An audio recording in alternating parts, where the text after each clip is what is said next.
আল্লাহর রাসূল বলেন আফদালুল ইবাদাতি তিলাওয়াতুল কোরআন, এই কোরআন মাজিদ তিলাওয়াত করা সর্বোত্তম ইবাদত। জোরে কোন সুবহানাল্লাহ। এই কোরআন শরীফটা পড়লে কি হয়? বলে দুনিয়ার মধ্যে কেউ যদি আল্লাহর সাথে কথা বলতে চায় তাহলে অন্য কোনো পন্থায় কথা বলতে পারবে না। ওই ব্যক্তিটা কোরআন যে তেলাওয়াত করে সে যেন আল্লাহর সাথে কথা বলে। জোরে কোন সুবহানাল্লাহ। আল্লাহ তাআলা বলতে থাকেন, বান্দা তুমি কোরআনে কারিমটা পড়ো, আমি আল্লাহ শুনতে থাকি কুদরতি কান বাজায়া, দেখি তুমি কত সুন্দর করে পড়তে পারো। বান্দা যখন পবিত্র কোরআনে কারিম যখন পড়তে থাকে আল্লাহ রব্বুল আলামিন কুদরতি কান বাজায়া শুনতে থাকেন এবং বলতে থাকেন, বান্দা তুমি যে কোরআনে কারিমটা পড়তেছো আমি আল্লাহ এত খুশি হয়ে গেলাম, তোমার প্রত্যেকটা হরফ পড়ার বিনিময়ে আমি আল্লাহ রব্বুল আলামিন 10টা করে নেকি তোমার আমলনামায় লিখে দিলাম। জোরে কোন সুবহানাল্লাহ।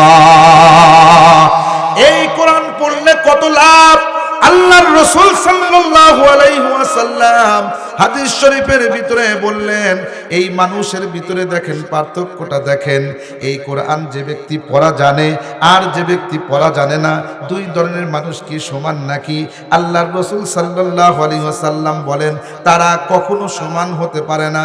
আল্লাহ রাব্বুল আলামিন বলেন, কুল হাল ইয়াস্তাবিল্লাযীনা ইয়ালামুনা ওয়াল্লাযীনা লা ইয়ালামুন। আর একটু জোরে বলি আল্লাহু আকবার। আল্লাহ রাব্বুল আলামিন বলেন, হে নবী আপনি আপনার উম্মতদেরকে বলিয়া দেন যারা জানে এবং যারা জানে না তারা কি কখনো সমান? বলে না না, তারা কখনো সমান হতে পারে না। যারা জানে তাদের মর্যাদা বেশি। বলে যারা কোরআন জানে তাদের মর্যাদা তো অত্যন্ত বেশি। কথা বলেন ঠিক কিনা? এই মানুষদের ভিতরে যারা কোরআন পড়ে তাদের মর্যাদাটা আল্লাহর কাছে বেশি।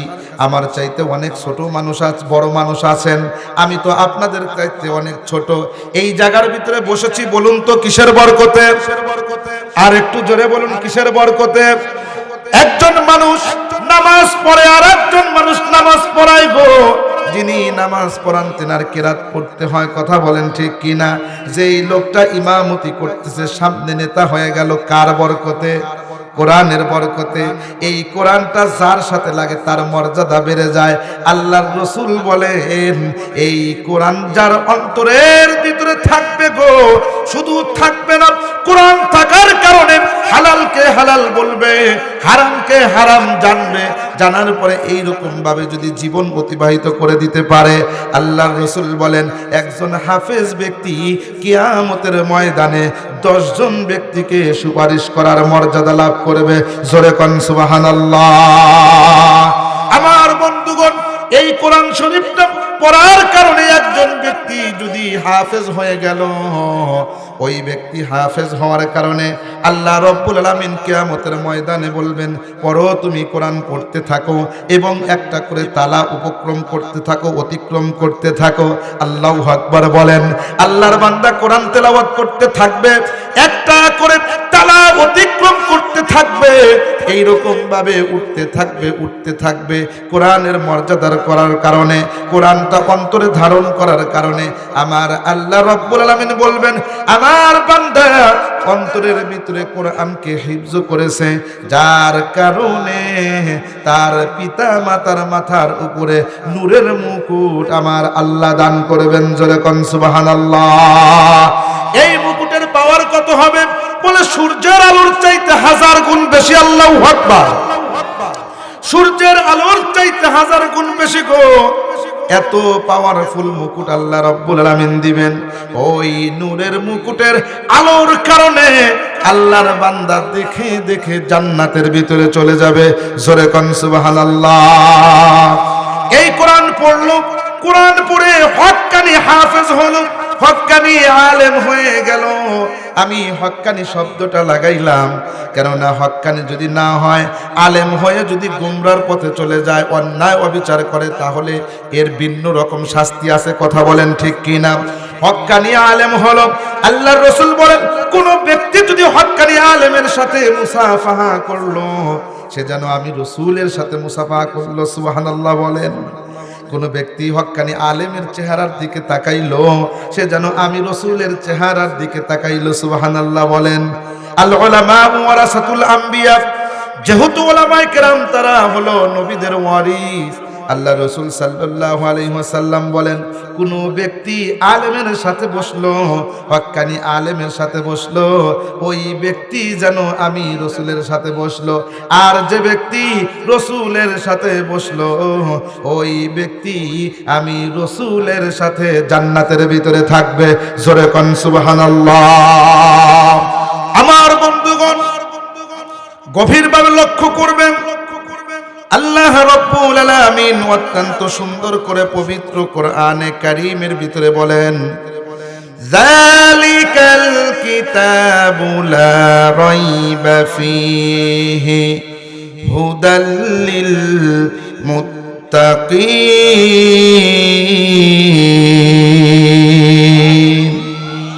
আর একটু জোরে বলি আল্লাহু আকবার। আমার ভাইরা, আল্লাহ রাব্বুল আলামিন বলেন, এই কোরআনকে আমি আল্লাহ রাব্বুল আলামিন নাজিল করেছি, এই কোরআনের ভিতরে বিন্দু মাত্র ভুল নাই। ভুল তো দূরের কথা, সন্দেহ নাই। সন্দেহ তো দূরের কথা, সন্দেহের অবকাশ মাত্র নাই। মারহাবা, জোরে কোন। এই কোরআনের সাথে যারা সম্পর্ক রাখবে, আমার আল্লাহ রাব্বুল আলামিন ওই মানুষের মর্যাদাটা 1000 গুণ বাড়ায়া দিবে। জোরে কোন সুবহানাল্লাহ। এই কোরআনের সাথে কোন জিনিস যদি লাগে, ওই জিনিসের মর্যাদাটা অটোমেটিকলি বেড়ে যায়। বন্ধুগণ আমার, এই যে একটা মাহফিল, এই মাহফিলের দাম এমনি বাড়ে নাই। এইটা যদি গানের মাহফিল হইতো, এটার দাম হইতো না। এইটা যদি রাজনৈতিক জনসভা হইতো, এইটার দাম এত বাড়তো না। কিন্তু এই মাহফিলের দাম কত বাড়লো? এই তাফসিরুল কোরআন মাহফিল নাম দেওয়া হলো, কোরআনের ব্যাখ্যা করা হবে। এই কোরআনের মাহফিলের নাম দেওয়ার কারণে এই জায়গার দাম এত বেড়ে গেছে। আল্লাহর রসুল বলেন, যেই জায়গায় কোরআন এবং হাদিসের আলোচনা করা হয়, ওই জায়গাটা সাধারণ কোনো জায়গা নয়, ওই জায়গাটা হলো জান্নাতের বাগান। তাহলে এই জায়গাটা জান্নাতের বাগান হলো কিসের কারণে? কোরআনের কারণে। জোরে বলুন কার কারণে? জোরে বলুন কার কারণে? কোরআনের।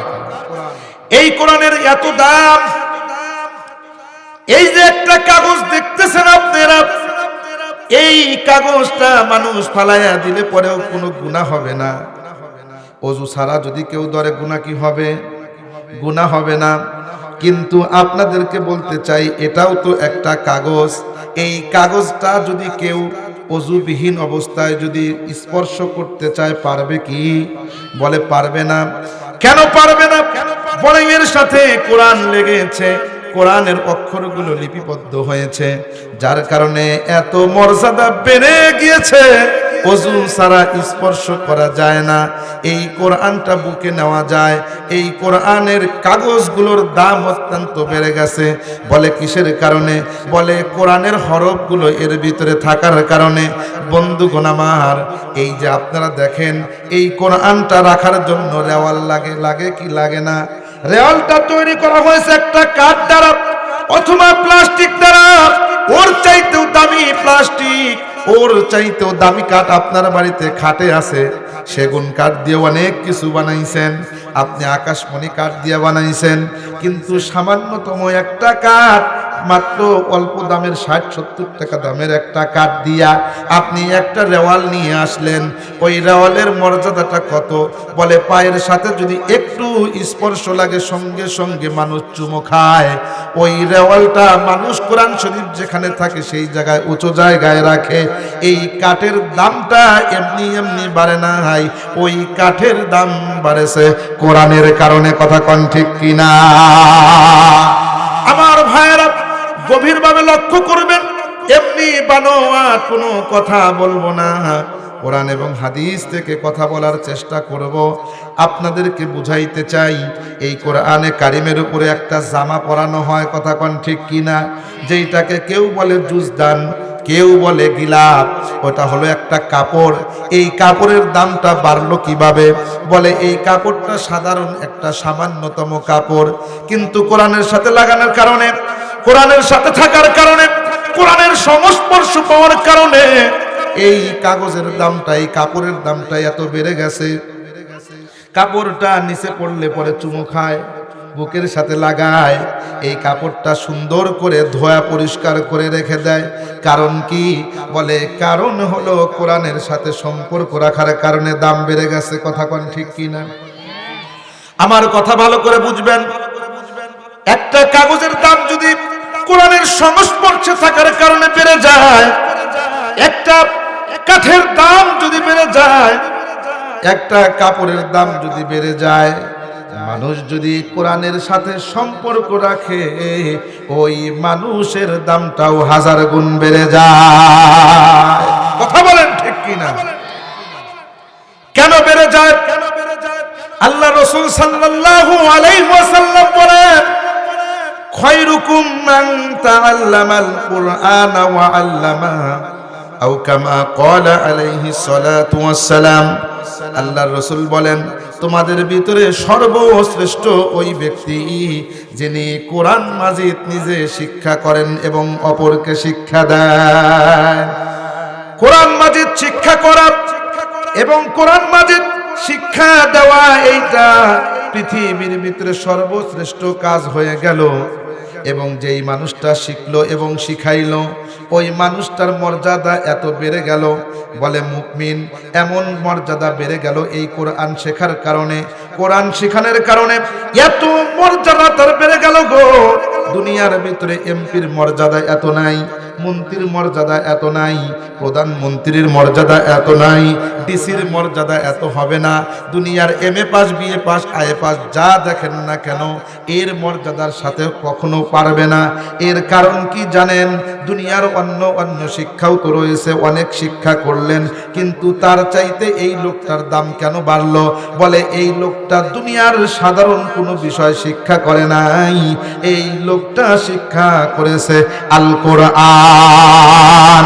এই কোরআন হলো আল্লাহর বাণী।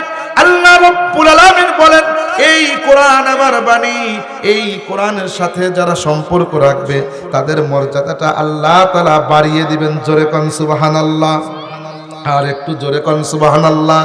আপনি নফল নামাজ পড়বেন, যত ধরনের ইবাদত বন্দেগী আপনি করেন না কেন, আল্লাহর রাসূল বলেন আফদালুল ইবাদাতি তিলাওয়াতুল কোরআন, এই কোরআন মাজিদ তিলাওয়াত করা সর্বোত্তম ইবাদত। জোরে কোন সুবহানাল্লাহ।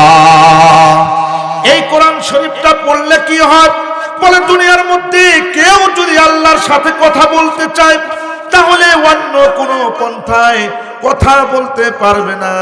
ওই ব্যক্তিটা কোরআন যে তেলাওয়াত করে, সে যেন আল্লাহর সাথে কথা বলে। জোরে কোন সুবহানাল্লাহ।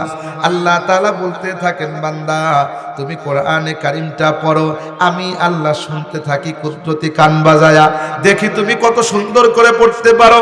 বান্দা যখন পবিত্র কোরআনে কারিম যখন পড়তে থাকে, আল্লাহ রব্বুল আলামিন কুদরতি কান বাজায়া শুনতে থাকেন এবং বলতে থাকেন, বান্দা তুমি যে কোরআনে কারিমটা পড়তেছো, আমি আল্লাহ এত খুশি হয়ে গেলাম, তোমার প্রত্যেকটা হরফ পড়ার বিনিময়ে আমি আল্লাহ রব্বুল আলামিন 10টা করে নেকি তোমার আমলনামায় লিখে দিলাম।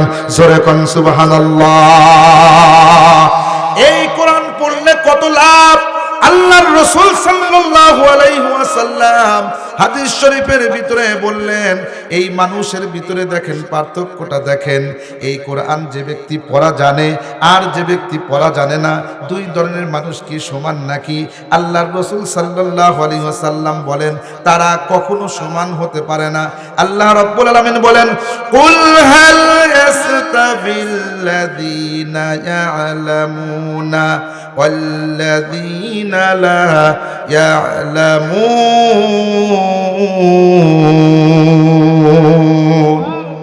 আর একটু জোরে বলি আল্লাহু আকবার।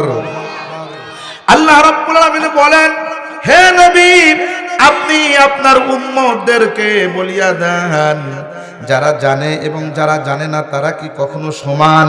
বলে না, না, তারা কখনো সমান হতে পারে না। যারা জানে তাদের মর্যাদা বেশি। বলে যারা কোরআন জানে তাদের মর্যাদা তো অত্যন্ত বেশি। কথা বলেন ঠিক কিনা? এই মানুষদের ভিতরে যারা কোরআন পড়ে তাদের মর্যাদাটা আল্লাহর কাছে বেশি। আমার চাইতে অনেক ছোট মানুষ আছে, বড় মানুষ আছেন, আমি তো আপনাদের চাইতে অনেক ছোট। এই জায়গার ভিতরে বসেছি, বলুন তো কিসের বরকতে? আর একটু জোরে বলুন, কিসের বরকতে? একজন মানুষ নামাজ পড়ে আর একজন মানুষ নামাজ পড়ায় গো।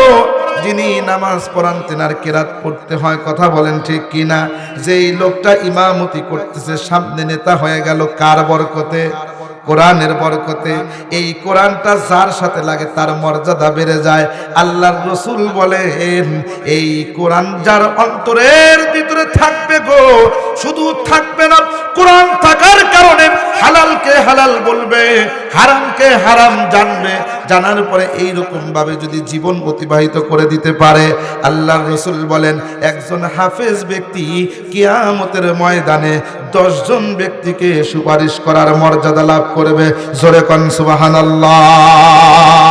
আমার বন্ধুগণ, এই কোরআন শরীফটা পড়ার কারণে একজন ব্যক্তি যদি হাফেজ হয়ে গেল, ওই ব্যক্তি হাফেজ হওয়ার কারণে আল্লাহ রাব্বুল আলামিন কিয়ামতের ময়দানে বলবেন, পড়ো, তুমি কোরআন পড়তে থাকো এবং একটা করে তালা উপক্রম করতে থাকো, অতিক্রম করতে থাকো। আল্লাহু আকবার বলেন। আল্লাহর বান্দা কোরআন তেলাওয়াত করতে থাকবে, একটা করে তালা অতিক্রম করতে থাকবে, এইরকম ভাবে উঠতে থাকবে, উঠতে থাকবে।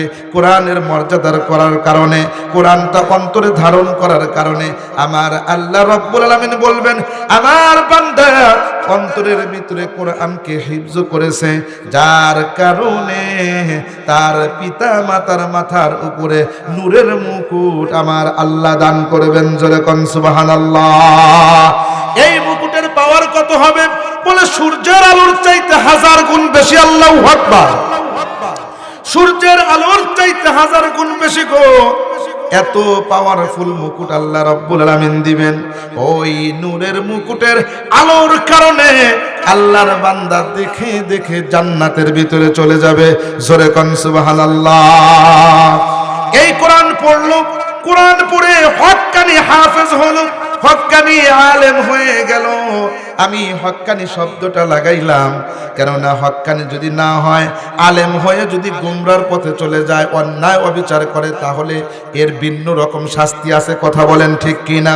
হক্কানি আলেম হলো, আল্লাহর রাসূল বলেন, কোন ব্যক্তি যদি হক্কানি আলেমের সাথে মুসাফাহা করলো, সে যেন আমি রাসূলের সাথে মুসাফাহা করলো। সুবহানাল্লাহ বলেন। কোন ব্যক্তি হক্কানি আলেমের চেহারার দিকে তাকাইলো, সে যেন আমি রাসূলের চেহারার দিকে তাকাইলো। সুবহানাল্লাহ বলেন। আল উলামা ওয়ারাসাতুল আম্বিয়া, যেহেতু উলামায়ে কেরাম তারা হলো নবীদের ওয়ারিস, আল্লাহ রাসূল সাল্লাল্লাহু আলাইহি ওয়াসাল্লাম বলেন, কোন ব্যক্তি আলেমের সাথে বসলো, হক্কানি আলেমের সাথে বসলো, ওই ব্যক্তি যেন আমি রাসূলের সাথে বসলো। আর যে ব্যক্তি রাসূলের সাথে বসলো, ওই ব্যক্তি আমি রাসূলের সাথে জান্নাতের ভিতরে থাকবে। জোরে কোন সুবহানাল্লাহ। আমার ভাইয়েরা, সেই জন্য আপনাদেরকে বলতে চাই, জানার কোনো বয়স নাই। কোরআনে কারিম শিখতে হবে আমাদেরকে, এই কোরআন শরীফ তেলাওয়াত করতে হবে। কোরআন শরীফ যখন কোনো ব্যক্তি তেলাওয়াত করে, রহমতের ফেরেশতা চতুর্দিক থেকে ঘিরে নেয়। আল্লাহ রাব্বুল আলামিন বলেন, বান্দা তার উপরে সাকিনা নাজিল করতে থাকো, সাকিনা নাজিল করতে থাকো, তার উপরে রহমত নাজিল করতে থাকো।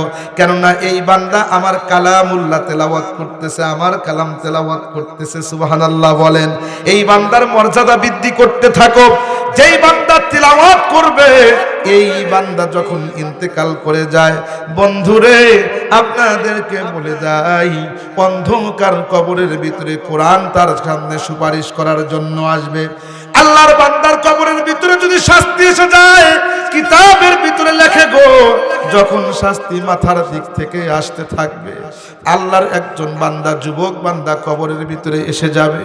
ও বন্ধু, সে এসে এসে সেটা দমন করতে থাকবে। ডান দিক থেকে আসবে, বাধা দিবে, বাম দিক থেকে আসবে, বাধা দিবে, পিছনের দিক থেকে আযাব আসবে, বাধা দিয়ে দেবে। আল্লাহর বান্দা তখন যুবককে ডাক দিয়ে বলবে, যুবক রে, হে তুমি কে? তোমাকে তো চিনলাম না। আজকে বিপদের দিনে তুমি আমাকে সাহায্য করলে, কে তুমি? আমাকে একটু খুলে বলো। আল্লাহর বান্দা বলবে, আমি হইলাম নেক আমল কোরআনে কারীম তেলাওয়াত করার ফসল। তুমি কোরআন তেলাওয়াত করতে, আমি কোরআন আজকে তোমার বিপদের দিনে তোমার সামনে এসে গিয়েছি। আমি বিপদের দিনে আমি তোমার পক্ষে দাঁড়িয়ে গিয়েছি। কিয়ামতের ময়দান যখন কায়েম হয়ে যাবে, কোরআন মানুষের পক্ষে সাক্ষী দেবে, আবার বিপক্ষেও সাক্ষী দিতে থাকবে। বন্ধুগণ আমার, মনোযোগ দিয়ে কথাগুলো শোনার চেষ্টা করবেন। কোরআন মানুষের পক্ষেও সাক্ষী দিবে, আবার বিপক্ষেও সাক্ষী দিবে। কিভাবে? বলে, যেই সমস্ত ব্যক্তি কোরআন তেলাওয়াত করেছে, যেই সমস্ত ব্যক্তিরা কোরআন অনুযায়ী চলেছে, যেই ব্যক্তি কোরআনের শাসন বাস্তবায়ন করার জন্য চেষ্টা করেছে, নিজের জীবনকে ঝুঁকির ভিতরে ফেলেছে, বিপদের ভিতরে ফেলেছে, কোরআনের আইন চালু হোক এইটার জন্য পরিশ্রম করেছে, মানুষের জেল জুলুম সহ্য করেছে, এই সমস্ত মানুষগুলো যারা কোরআনে কারীম তেলাওয়াত করেছে, কোরআন আল্লাহর কাছে দরখাস্ত করবে, ও রব্বে কারীম গো, ও আল্লাহ, যতক্ষণ পর্যন্ত এই বান্দাকে আপনি জান্নাত না দিবেন, ততক্ষণ পর্যন্ত আমি কোরআন জান্নাতে যাব না। আল্লাহ রব্বুল আলামিন বলবেন, কোরআন রে, যাও যাও, জান্নাতে চলে যাও। বলে, না না আল্লাহ, আমাকে যারা তেলাওয়াত করেছে তাদেরকে আপনি জান্নাতে দিয়ে দেন। আল্লাহ কোরআনের সুপারিশ কবুল করবে। আল্লাহ বলবেন, কোরআন রে, যারা তেলাওয়াত তোমাকে করেছে তুমি বাছাই করে করে তাদেরকে জান্নাতে নিয়ে যাও। জোরে কোন সুবহানাল্লাহ। তাদেরকে বাছাই করে করে নিয়ে যাও যারা কোরআনে কারীম তেলাওয়াত করেছে, কোরআনের রাজ কায়েমের চেষ্টা করেছে, কোরআনের পক্ষে চলেছে, কোরআন অনুযায়ী জীবন যাপন করেছে। ও বন্ধু, যদি কোরআনের পক্ষে যদি থাকতে পারেন, যদি কোরআন নিয়ে জীবন যাপন করতে পারেন, কোরআনের বিধিনিষেধ মানতে পারেন, কোরআন তেলাওয়াত করতে পারেন, মরতে দেরি হবে, জান্নাতে যাইতে দেরি হবে না। কথা বলুন ঠিক কিনা?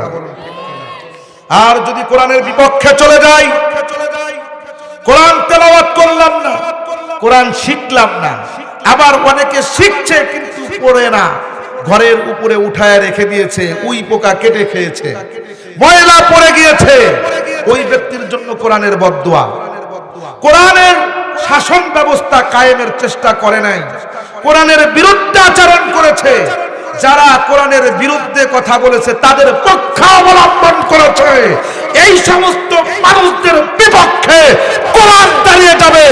আল্লাহ যতক্ষণ পর্যন্ত এই সমস্ত নাস্তিকদের, মুরতাদদের, কোরআন বিদ্বেষীদের জাহান্নামে না দিবেন, ততক্ষণ পর্যন্ত আমি কোরআন জান্নাতে যাব না। আল্লাহ বলবেন, তাড়াতাড়ি করে এই সমস্ত নাফরমানদের জাহান্নামে পাঠিয়ে দাও।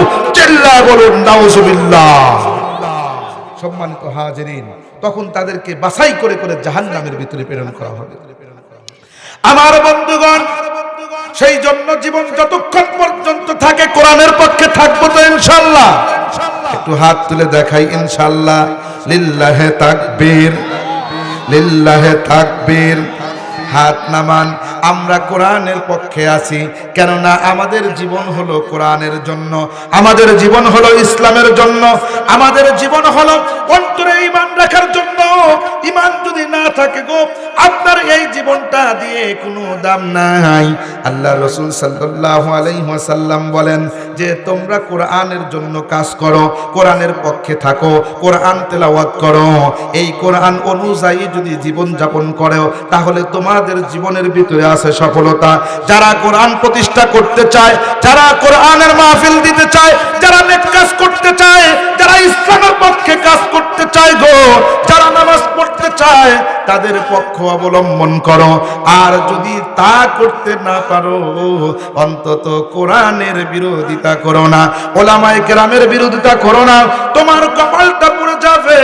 আল্লাহ রাসূল সাল্লাল্লাহু আলাইহি ওয়াসাল্লাম অত্যন্ত সুন্দর করে হাদিসের ভিতরে ইরশাদ করলেন, কুন আলিমান আও মুতাআল্লিমান আও মুঈনান আও মুহিব্বান ওয়ালা তাকুন খামিসান। তুমি নিজে আলেম হও, না হতে পারো ছাত্র হও, তা যদি না হইতে পারো তোমরা সহযোগিতা করো, তা যদি না করতে পারো আলেমদেরকে মহব্বত করো, তাও যদি না পারো তাহলে অন্তত পঞ্চম নাম্বার ব্যক্তি হয়ো না, ওলামায়ে কেরামের সাথে বিদ্বেষ আচরণ করিও না। তুমি যদি ভালো কাজ করতে না পারো চুপ থাকো, কিন্তু বিরোধিতা করে খারাপ কাজটা করিও না। সেই জন্য একজন কবি ডেকে ডেকে বলেন, কুওয়াতে নে কি নাদারি বদমকুন, কুওয়াতে নে কি নাদারি বদমকুন, বড় অজুদে খচ্ছ তুমবে হদমকুন। আধ্যাত্মিক কবি ডেকে ডেকে বলেন, তুমি যদি নেকির কাজ যদি করতে না পারো গো, অন্তত গুনার কাজটা করিও না। ও বন্ধু, ভালো কাজ করতে না পারলে খারাপ করিও না। অন্তরে ঈমান রাখো, অন্তরে ঈমান রাখো, ঈমান নিয়ে জীবন চলার চেষ্টা করো।